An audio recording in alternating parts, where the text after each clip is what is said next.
everyone. Welcome. In this video, we will be talking about muscles of the arm. Specifically, we are going to be looking at muscles whose main action is at the elbow. There we go. So we're going to begin with biceps brachii. So please note, if you're writing this word on a test or this name, you need to write the whole thing, biceps brachii. Okay, just writing biceps is not enough. You need to write the whole name or it doesn't really mean anything.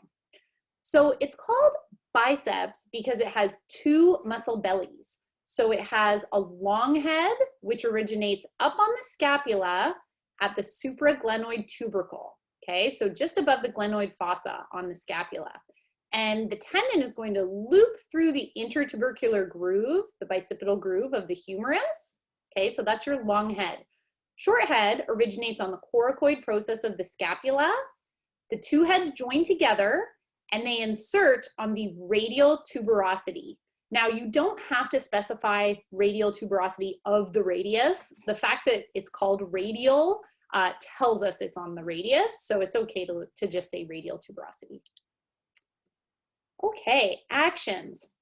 We're going to see a few things here. You'll note that we do have crossing of the shoulder joint, okay? So we will see some action at the shoulder, but most of the action is down here at the elbow. So our primary action is elbow flexion, and we'll watch a video in a minute so you can see what all of them look like. We also will get some forearm supination, okay? And a little bit of shoulder flexion. The shoulder flexion is not particularly strong, but it is there. All right, let's have a look at these movements in action. All right, so there's your elbow flexion. Okay, and we're clicking on the long head here. The long head of biceps brachii is the one that's really going to be involved in this action, shoulder flexion, okay? Even though technically that short head does cross the shoulder joint, it's really not involved in that movement.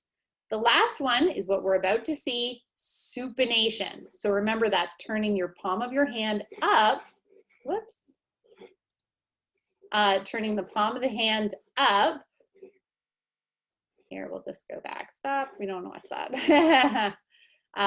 So it's turning the palm of the hand up, sorry, so that you can hold supination, right? So that's your biceps brachii. There we go. Keeping in mind that flexion at the shoulder is a bit of a weaker action. That's not one of the big primary actions, but it can do it. All right, we're going to move down the humerus a little to a muscle called brachialis. There we go. Brachialis is on the anterior of the upper limb. Its origin is the anterior shaft of the humerus, so just right on the front of the humerus. It's going to cross the elbow and insert on the coronoid process of the ulna. Another insertion point you'll see in some places is the ulnar tuberosity, which is just a little bump in the bone, just inferior to the coronoid process. For our purposes, it's okay to just say coronoid process of the ulna as the insertion. Action will be elbow flexion. We're going to cover a couple of muscles that work together, and then we'll talk about, then we'll look at a video. So our next one is called brachioradialis. Its name tells you brachio means arm, radialis means radial. So you'll remember that this is on the radial or lateral side. The origin is the lateral humerus at the distal end. So you would say that is lateral distal humerus. And it's going to run down and insert on the styloid process of the radius. And it's going to do elbow flexion. All right, we're going to see a video of all of our elbow flexors at work. And that's here. And I should have zoomed before you got here, but I didn't, so I'm gonna do it now. There we go. Whoa, okay, it doesn't like that. Oh goodness. So I choose not to edit my videos after the fact because I think it's helpful to, kind of feel like we're in class like usual. But then these things happen and I get angry. So, but hey, if we were in class together, this is exactly what would happen, right? And now you get to see how to find this in Wiley Plus. So I started at exhibit 11.0 and I chose the animations. And you just pick whatever one you want, but then you can choose the joint. So we're gonna pick elbow. All right, and we want muscles and movements. Here we go. Of the three elbow flexor muscles, the brachioradialis is the smallest and deepest. Its origin is on the lateral border of the distal end of the humerus, and its insertion is on the distal end of the radius near the styloid process. The brachialis originates on the distal anterior surface of the humerus, while the insertions are on the ulnar tuberosity and coronoid process of the ulna.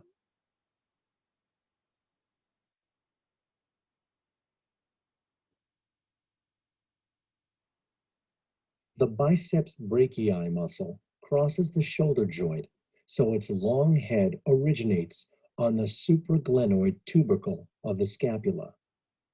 The short head of this muscle originates on the coracoid process of the scapula, and the muscle inserts on the radial tuberosity. The result of the actions of all three muscles combined is strong elbow flexion. All right, it's trying to jump ahead of me now. So we're gonna go over here. Okay, so those were all of your elbow flexors. Now we're going to look at the antagonists to those muscles. So antagonists do the opposite motion. So these are going to be our elbow extensors. And the first one, and by far the strongest, is triceps brachii. It's called triceps because it has 3 heads. Okay, so you thought you had it tough with 2 heads on biceps brachii, but there you go, we just got worse. So wait till we get to the legs. There's a quadriceps. Okay, so we'll start here with the long head. So the long head is this one. It's going to originate on the infraglenoid tubercle of the scapula. So that's just inferior to the glenoid fossa. Okay, infraglenoid tubercle of the scapula. The medial head, you can see it under here, and then you can see it a little bit under there because it originates mostly beneath the long head. So posterior medial humerus. So it originates just in here, deep to the long head, okay? And then the lateral head originates on the posterior lateral humerus. All 3 heads are going to come together, cross the elbow, and insert on the olecranon process of the ulna. So that's the big bump on the back of your elbow. This muscle is your primary elbow extensor. Okay, as we mentioned, it's going to be an antagonist to all of those flexors, biceps brachii, brachialis, and brachioradialis. Because the long head crosses the shoulder joint, we can also do extension of the arm at the shoulder, okay? Or you can say that as extension of the humerus, or extension at the shoulder, or extension of the shoulder. That would all be fine. All right. Now, triceps brachii has a synergist, which means a helper muscle, and that's a muscle called Anconeus. It's quite small. It's on the posterior, right around the elbow joint. It's going to originate on the lateral epicondyle of the humerus, so up here, then it crosses the joint and inserts on the olecranon process of the ulna and the shaft of the ulna, okay? So this is another muscle that's going to do elbow extension. So again, this is a synergist to triceps brachii. So it's going to be a helper to triceps brachii. And let's have a look.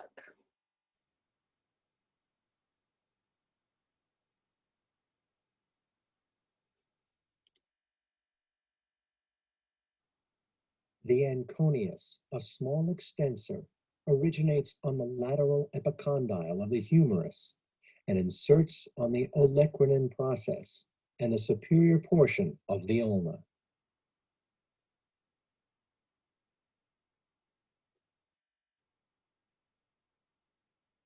The prime mover of elbow extension, the triceps brachii, crosses both the shoulder and elbow joints. It has three origins, hence its name. The long head originates on the infraglenoid tubercle. The lateral head originates on the lateral and posterior surface of the humerus superior to the radial groove, and the medial head originates on the posterior surface of the humerus inferior to the radial groove. The entire muscle inserts on the olecranon process of the ulna.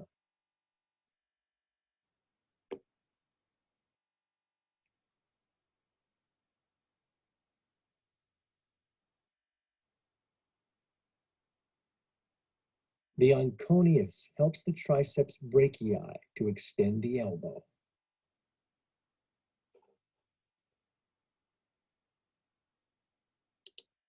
Okay. So this is probably a really good time to remind you that depending what video you're watching, if you're reading a textbook, if you're reading our textbook, if you're learning primal pictures, you will see small variations of origins and insertions, especially in all sorts of places. So for test purposes in this course, please use the origins, insertions, and actions that I give in lecture on the slides, okay? I know that there are little variations out there, which is why we just have to sort of choose one and commit. So that's what we're gonna do, okay? So always stick to what's on the slides, and then just be aware that there are variations out there. Okay, that's it for us today. Have a good day, and I will see you next time.